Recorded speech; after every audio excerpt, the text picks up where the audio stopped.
Water, the element of life. There are many who dismiss it as gentle, harmless, but they do not understand its true power. It is the rising flood, the raging river rapid, and the cruelty of the sea itself, an unstoppable force that erodes all before it. Hello everybody, my name is Tabletop Nephilim, and I present to you the Tome of Water, a D&D spell supplement for all your Hydromancer needs. Water tends to be overlooked as an offensive option, particularly here in the West. Look no further than the Pokemon series. We've been memeing on the water type as a whole for 8 straight generations. Even now, in D&D 5th edition, we only have like 4 spells that can be used offensively.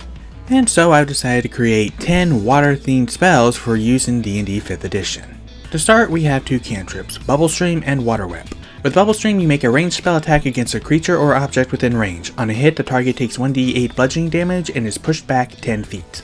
For Water Whip, you make a melee spell attack on a creature or object within range. On a hit, the target takes 1d6 bludgeoning damage. If the target is a creature that is large or smaller, you can pull it up to 10 feet closer to you. Next is the first level spell, Water Jet. You target a creature within range who must then make a strength saving throw. That creature will take 2d6 bludgeoning damage and be pushed back 20 feet on a failed save. On a successful save, they only take half as much damage and are not pushed. If the creature hits a wall, they take an additional 2d6 bludgeoning damage. If they hit another creature, then that creature must make a strength saving throw or be knocked prone. Moving on to second level spells, we have Boil Water. You select an area of water within range that fills a 10-foot cube, which then starts to boil.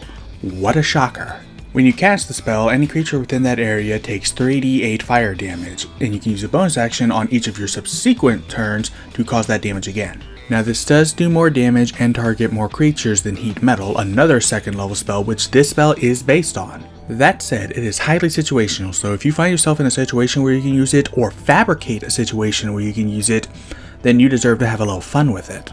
Next is Water Cap. Choose a creature within range that is large or smaller and has a head. The creature must succeed on a dexterity saving throw or have a sphere of water form around their head. The creature cannot breathe while the sphere is around the head unless they can breathe underwater. The creature also has disadvantage on all attack rolls and can't cast spells that require a verbal component. On each of their turns, they can use their action to attempt a strength saving throw, removing the sphere on a success.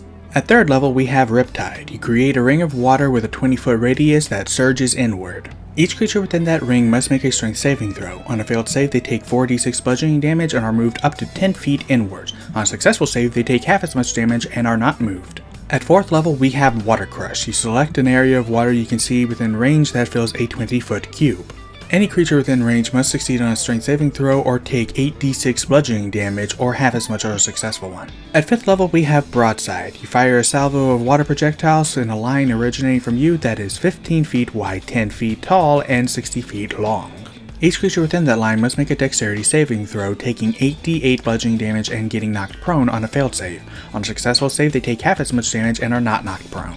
At 6th level, we have Investiture of Water. Water swirls around you, giving you the following benefits until the spell ends. Ranged weapon attacks made against you have disadvantage on the attack roll. You have resistance to fire damage. You can breathe underwater and have a swim speed of 60 feet. You can use your action to create a 15-foot cone of water extending in a direction that you choose. Each creature within that cone must make a strength saving throw. On a failed save, a creature takes 4d6 bludgeoning damage and is pushed 10 feet away from you. On a successful save, they take half as much damage and are not pushed. I think we can all agree that this spell probably should have already existed. Lastly, we have Shark Attack. You create a 40-foot cube of water full of spectral sharks centered on a point you can see within range.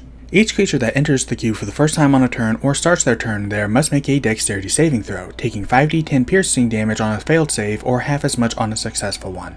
Now you may have noticed that I failed to mention a few things such as, casting time, duration, what classes can take these spells. Well, don't worry, if you want all the dirty details, they are in the PDF, which is available on my Patreon at the $5 tier.